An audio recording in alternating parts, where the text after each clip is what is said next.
அருட்பெருஞ்சோதி அருட்பெருஞ்சோதி தனிப்பெருங்கருணை. வணக்கம். இன்று 18/4/2025 வள்ளலாரின் வேகாக்கால் பற்றி ஒரு சில விளக்கங்கள். அருட்பெருஞ்சோதி அருட்பெருஞ்சோதி தனிப்பெரும் கருணை அருட்பெருஞ்சோதி எல்லா உயிர்களும் இன்புற்று வாழ்க கொல்லா நெறியே உலகமெல்லாம் ஓங்குக. வேகாக்கால் போகா புனல் சாகா தலை.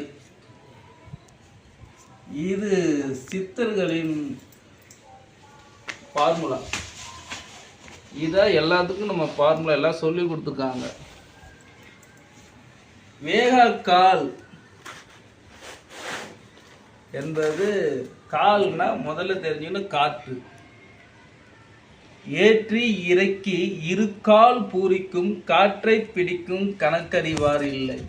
காற்றை பிடிக்கும் கணக்கறிவாளன் கூற்றை உதைக்கும் குறியதும் ஆமே. இது திருமூலர் பாடல். இப்போ காற்றை பிடிக்க தெரிஞ்சிட்டா யமனை எட்டி உதைச்சலாங்கிற இது வேகாக்கால். இப்போ இந்த இப்போ ஒரு நாளைக்கு நம்ம எவ்வளோ சுவாசம் விடுறதுன்னு தெரியாது. ஆனால் நம்ம பிறக்கும் போதே இவ்வளோ அளவு கால் வச்சு தான் அவங்கள அனுப்பி வைக்கிறாங்க. ஒரு நிமிஷத்துக்கு 15 சுவாசம். இந்த 15 சுவாசத்தை கரெக்டாக அளவில் ஒரு மனிதன் கையாண்டு கொண்டு அது விரயம் பண்ணாமல் தெரிஞ்சுக்கிட்டு வாழ்ந்து வந்தால் அவனோட ஆயுசு 120 ஆண்டுகள்.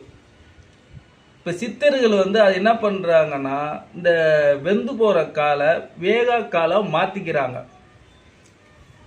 இப்போ நம்ம ஒரு வாட்டி சுவாசம் விடும்போது 8 அங்குலம் உள்ளே வலிக்கிறோம், மீதி விடும்போது 12 அங்குலமாக வெளியே விடுறோம். நாவி முதல் நாசி வழியாக திரும்பி 4 அங்குலம் கட்டாகி திரும்பி 8 அங்குலம் உள்ளே போயிடுது.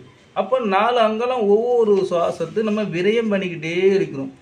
இது சித்தர்கள் என்ன பண்ணுற, இது ஆதியில் கொண்ட இந்த வேகாக்காலை அவங்க வெந்து போகிற காலை வேகாக்காலை மாற்றி உள்ள கொஞ்சம் கொஞ்சமாக குறைச்சி ஒரு நிமிஷத்துக்கு 15ங்கிறத ஒரு நிமிஷத்துக்கு 1ங்கிற சுவாசத்துக்கு கொண்டு வந்துடுறாங்க. அவங்க ஆயில் பல மடங்கு உயிரை தக்க வச்சுக்கிறாங்க. அந்த வேகாக்கால் பிடிச்சதான் ஜீவசமாதிக்கு, யோகத்துக்கு, பேசிக்க, ஆன்மீகத்தை பேசிக்க வேகாக்கால்.